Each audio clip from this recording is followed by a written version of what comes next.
Hello, Bertha here. I'd like to talk to you about something serious today. Chocolate. I am out of my hazelnut butter chocolate. Get back to human.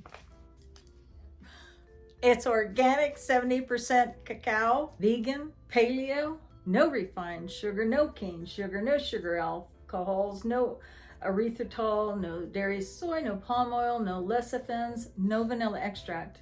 What's wrong with vanilla extract? Anyway, I am organic fair trade. I'm out of my hazelnut, so I've only got cashew butter, which I will eat in just a second. I don't want to be munching on chocolate on the camera because it gets on my teeth and it gets in my mouths and it just gets nasty places. I'm not promoting a product. I'm telling you, chocolate. I can't do without it now, but there are some of you that have to, but I can't do without it. True story. Sometimes if I get like weirded out, I'm feeling like strange, I'm feeling like something's wrong, I'm unhappy, I'm like, yeah, you need chocolate. Could be a placebo, but I swear to God, I feel better after I have the chocolate. I feel, loves me some chocolate. Gonna pop that puppy into my mouth.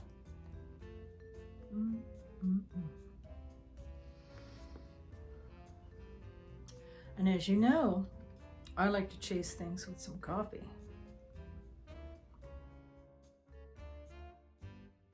Cleaning.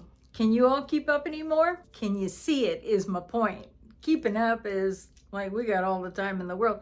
Or maybe we don't have all the time in the world. You know how I feel about that. Nevertheless, many of us are not super occupied with raising children or having sex with our husbands or washing his laundry or working. And so cleaning, we're left with cleaning, except I can't see anymore.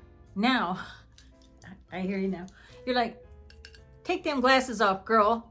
They dark and you can't see. Okay, I don't really wear these around the house. I only wear these for the camera because they're rather glamorous, but I can't see. I don't know when I noticed. I think it might have been last year. I noticed that I can't see the dirt. So I got a vacuum that's got the light on the front of it. It's a little canister vacuum. And it's got this bright LED light. Oh my God, all the dirt. Where is all this dirt coming from? I don't even understand. Where does it come from? I keep this house sealed up tight with either heat or air conditioning. No fresh air for this woman or the fresh noise that comes in. So fresh air, fresh noise from the neighbors. But still, oh my God, this LED light is showing so much dirt and I just can't get it all. That's amazing. So one of my neighbors, might be you, cleans incessantly. A specific day, there are some of you that do this. She cleans. She has no social life at all. Only one person ever comes to visit her once a month, maybe for a few hours, and it's the sister-in-law. But she has a regular schedule and it cannot be interrupted. And she cleans her little house the same way all the time. But she's also one of those people that has canisters for her various holiday decorations and they come out exactly on the specific day. Now, I've never figured out if it's the day of the month or the day of the week but there's a specific day. I could ask her, of course, she would tell me. I think she probably already told me. She's very, very, very rigid. She likes to pretend she has OCD. It's my OCD. And one of my jobs was honestly a licensed mental health therapist. She doesn't have obsessive compulsive disorder. She's certainly got some traits. We all do, and she's got more than a few, but she doesn't have enough to qualify for a diagnosis. And yeah, it is so fun, isn't it, to explain things away like, my OCD, it's my OCD.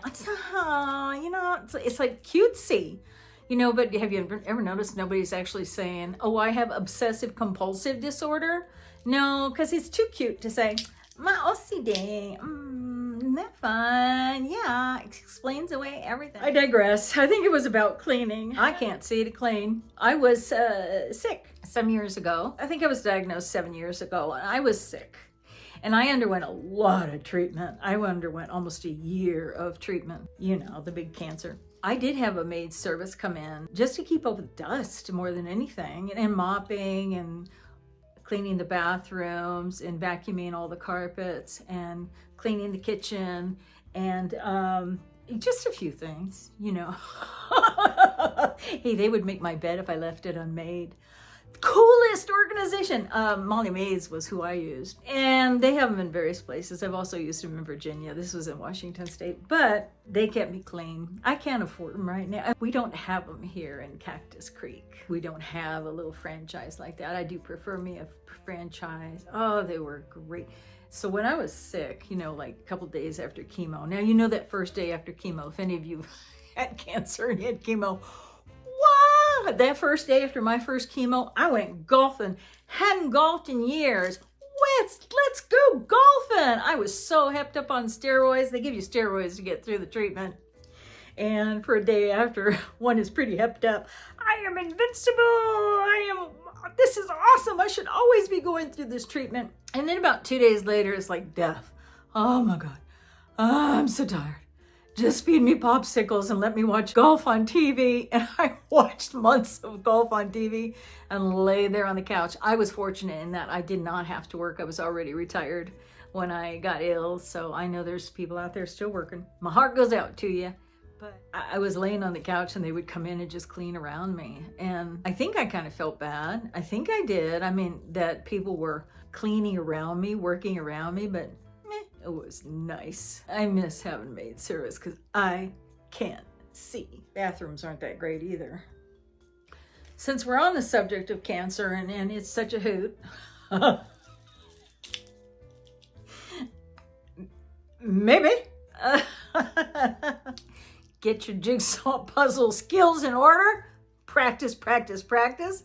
Because when you wait for your treatments, and especially when you wait your radiation treatments, they usually have, no matter where you go, whether it's your chemo area or your radiation, they usually have a jigsaw puzzle working, and people sit down and they're all playing. And imagine a bunch of strangers, especially in our group, I think there was women, and then the men were in another, especially the radiology, the men were on another side. Imagine all those different personalities. Well, I like to eat all these colors here. Well, I just want to do that.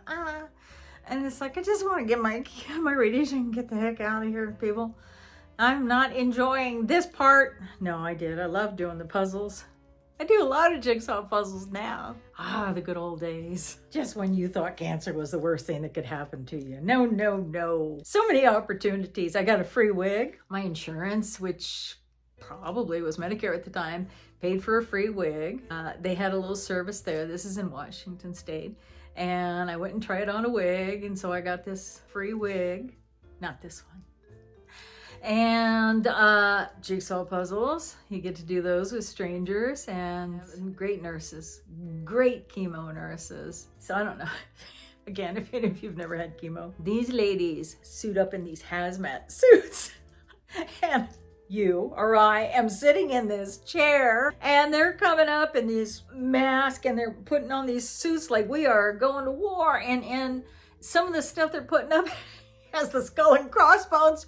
You're like, what is happening here? Why are you all decked out and you're putting this stuff in me? The very first time I had chemo, my partner was going to sit there in a chair right there.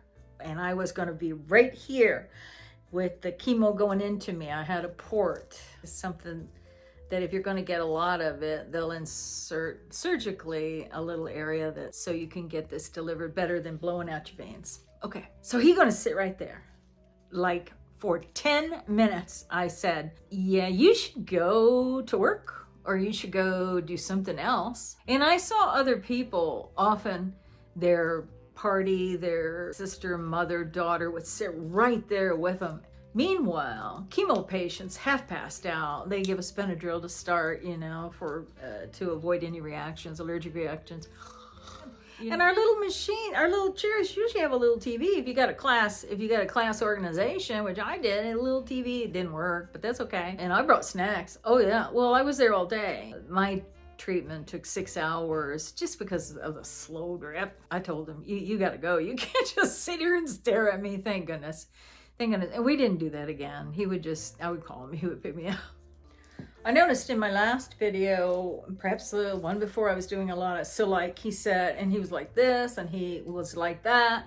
And I know that's a sign of somebody who doesn't have a great command of the English language, but that's a bad habit, and y'all gonna have to sign on to that or click through. I can only edit out so many of those little likes. Oh my God, it was crazy. I was listening to myself going, and she's like, and so he went like this, and then she said like that, and it was, I can't edit them all out. The whole video would come out really, really choppy.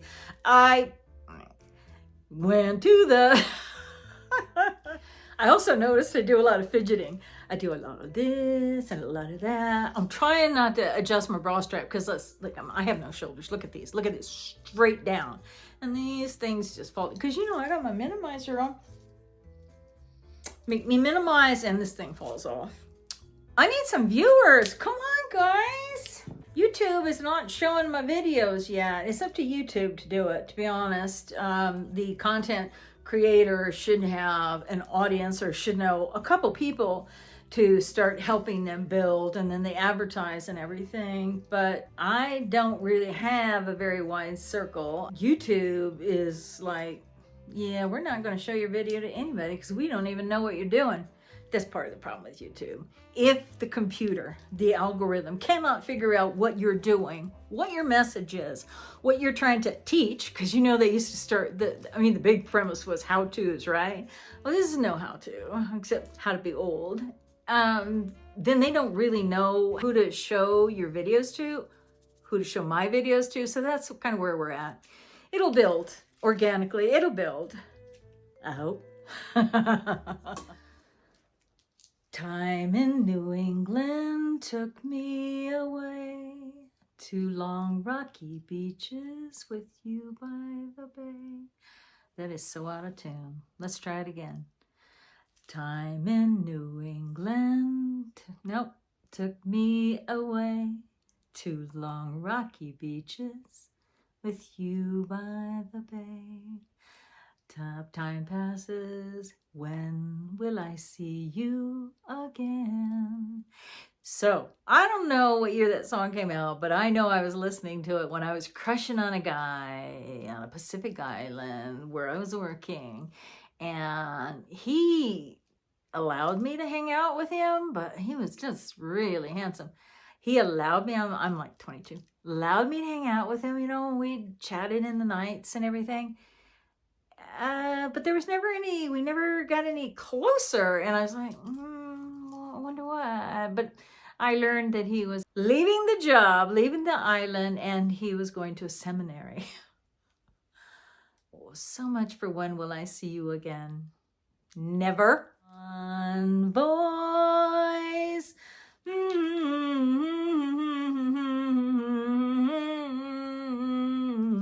One voice singing in the darkness. How do I not know those words? I've seen them all. I watched Killers of the Flower Moon. It was over 3 hours, I think. I couldn't believe how long it went, but that really wasn't the point. I learned a lot. That was tough. That was tough to watch. Actually, it's one of the movies I actually had to go find out what happened at the end because I couldn't keep going through it if there wasn't going to be some justice. I personally couldn't keep watching it if it was going to turn out as bad as it looked like it was going to. Killers of the Flower Moon. It's well done. I don't always make movie recommendations, but it looks like I'm making them now, so there you go. Killers of the Flower Moon. It's not a joyful watch. It's meaningful, and if you just want to Google the information, more power to you. A little bit more knowledge for us, right? Thank you for joining me. I'll talk to you soon. Bye. It's organic, 70% cacao, vegan, paleo.